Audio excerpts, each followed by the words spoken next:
দেশে মৃত্যুর কারণগুলোর মধ্যে শীর্ষে হৃদরোগ।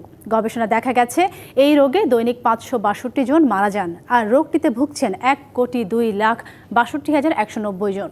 প্রতিদিন আধুনিক জীবনযাপনে অভ্যস্ততার পাশাপাশি বায়ু দূষণ ও অনিয়ন্ত্রিত তামাকের ব্যবহার হৃদরোগের ঝুঁকি বাড়াচ্ছে।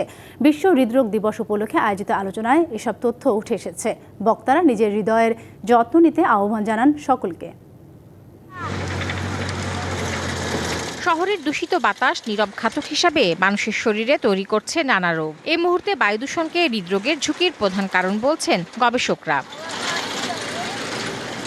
বিশ্ব হার্ট দিবস উপলক্ষে জাতীয় হৃদরোগ ইনস্টিটিউট ও হাসপাতাল আয়োজন করে আলোচনা সভার। মূল প্রবন্ধে চিকিৎসকরা জানান, বায়ু দূষণ মানুষের জীবনের আয়ু ৬ থেকে ৭ বছর কমিয়ে দিচ্ছে। হৃদরোগ প্রতিরোধে সাদা ভাত, লবণ ও চিনি গ্রহণে সতর্কতার পাশাপাশি কায়িক পরিশ্রমের উপর জোর দেন বিশেষজ্ঞরা। আমাদেরকে অ্যাক্টিভ থাকতে হবে, আমাদের অলসতা পরিহার করতে হবে, প্রতিদিন একটা সময় হাঁটাহাঁটি করার সুযোগ বের করতে হবে।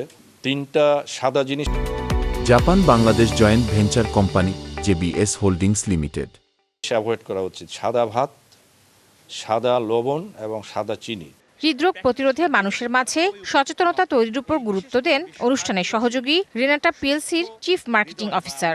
হেলদি হার্ট এটাকে রাখার জন্য যেসব হেলদি লিভিং যে অ্যাক্টিভিটিগুলো রান করা দরকার এবং মেডিকেল কেয়ারের যে ইনিশিয়েটিভগুলো নেওয়া দরকার, আজকে চিকিৎসকরা এই বিষয়ে কথা বলেছেন। আজকে সেমিনারে আমরা একটা র্যালির মাধ্যমে সাধারণ মানুষকে অ্যাওয়ারনেস করার চেষ্টা করেছি। দিবসটি উপলক্ষে শোভাযাত্রায় অংশ নেন হাসপাতালের কর্মীরা। Tahsina Jesy, DBC news, Dhaka.